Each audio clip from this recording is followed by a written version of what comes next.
Tugasku menemanimu.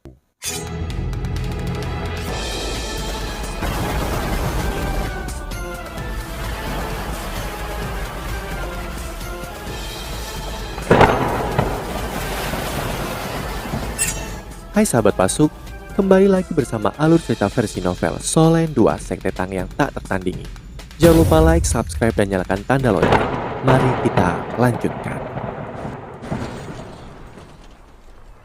Kalian tidak perlu membantuku memikul tanggung jawab ini.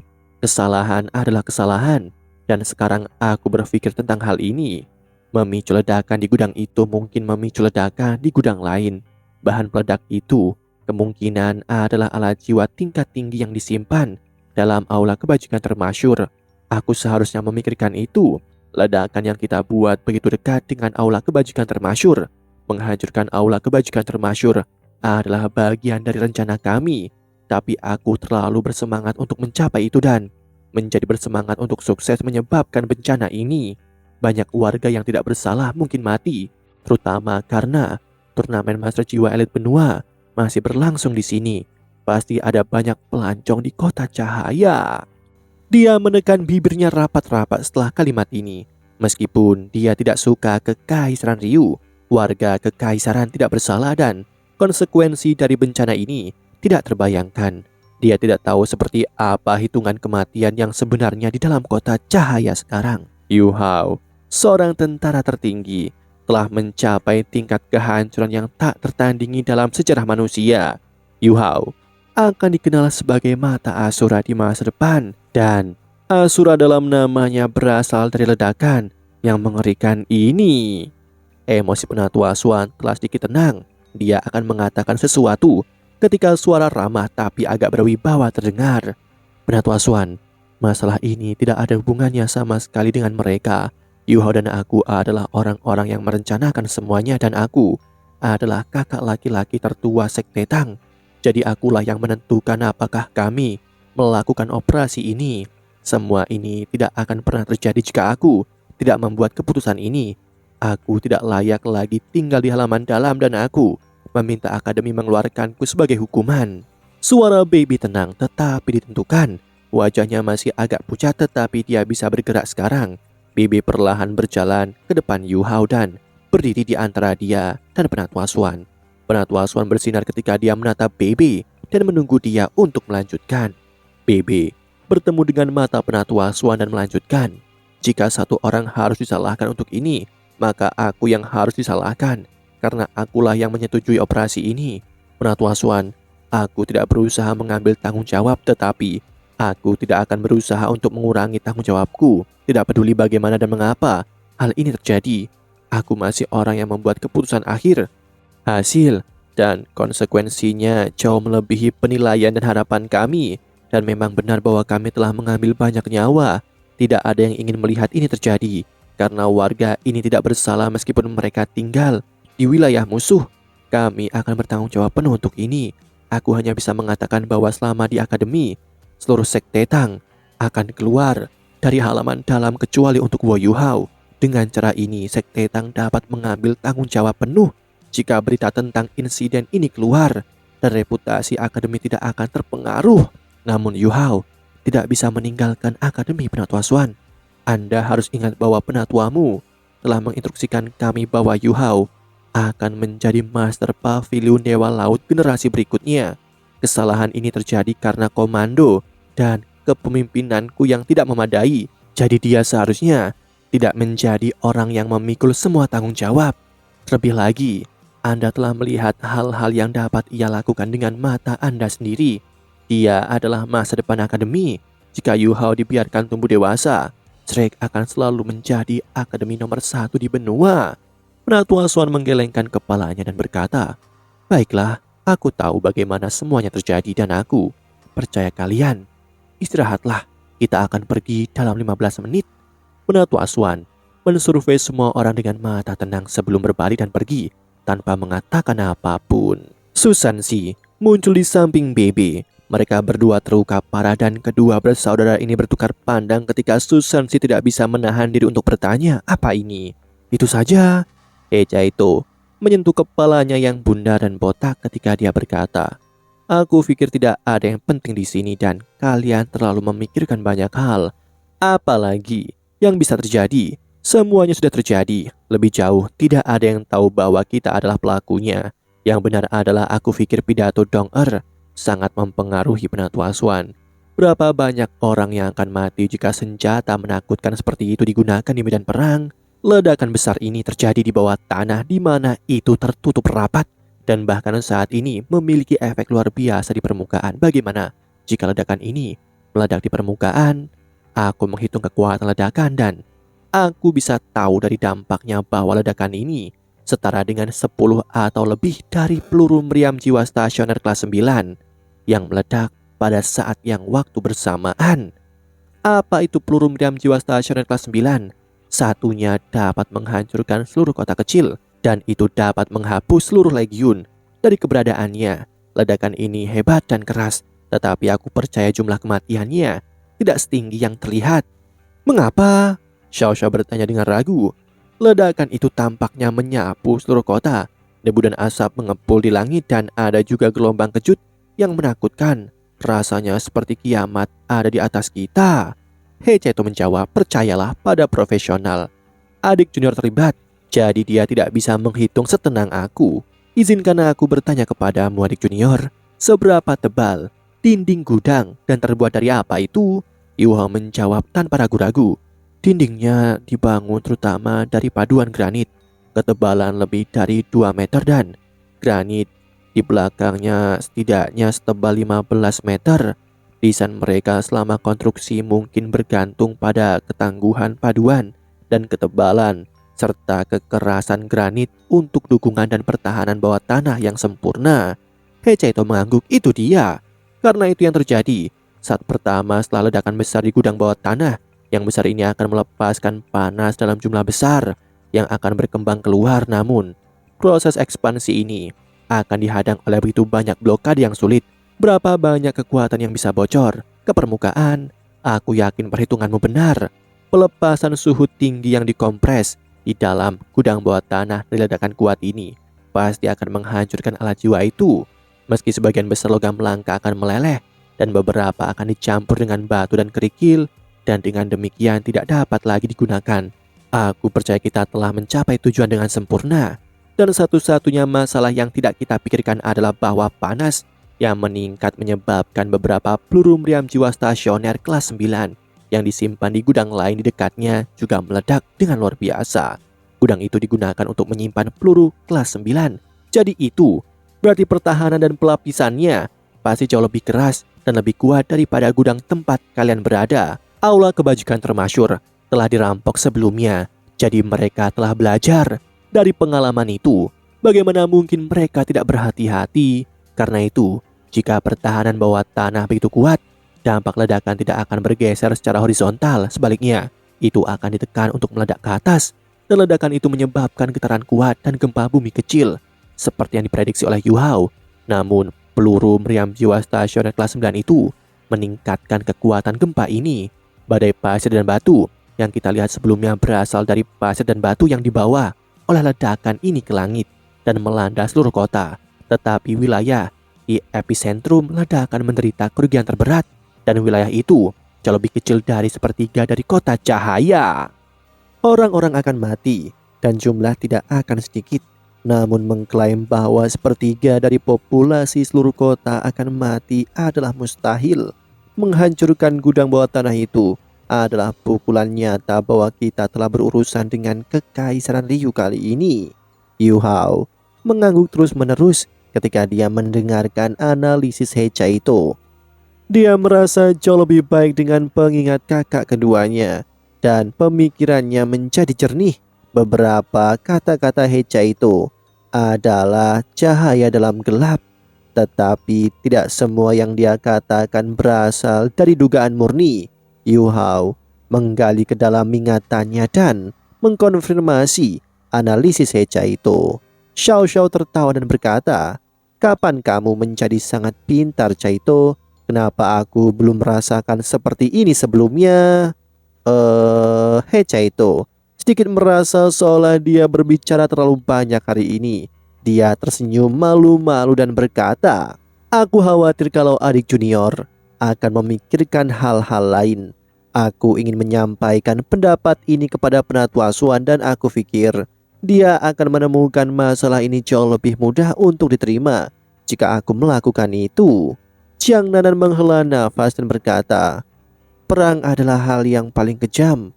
Aku berharap tindakan kita akan menunda perang dan akan lebih baik jika perang tidak terjadi sama sekali.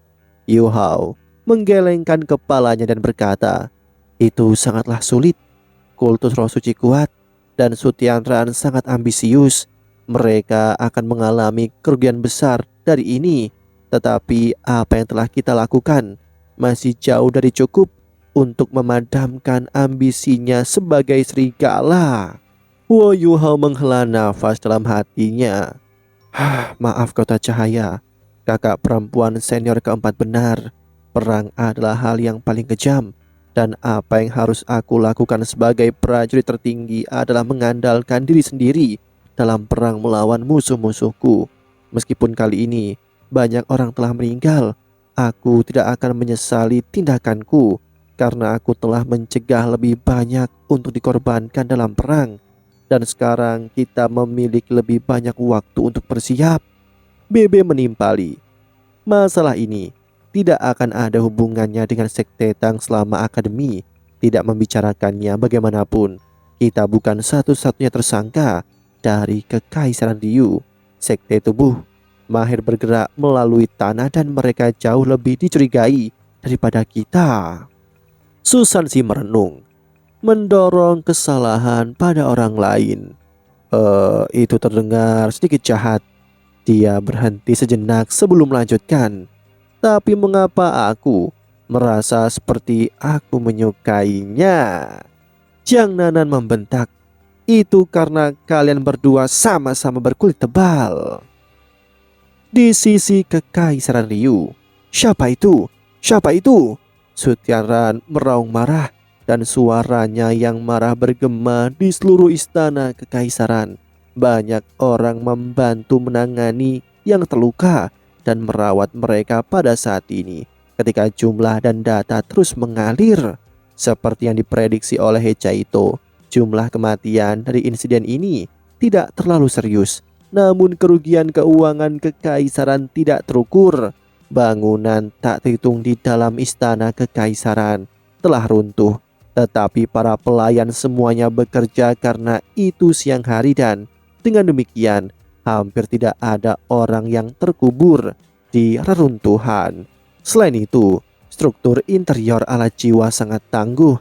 Meski begitu, sejumlah besar uang akan diperlukan untuk memperbaiki dan mengembalikan istana Kekaisaran.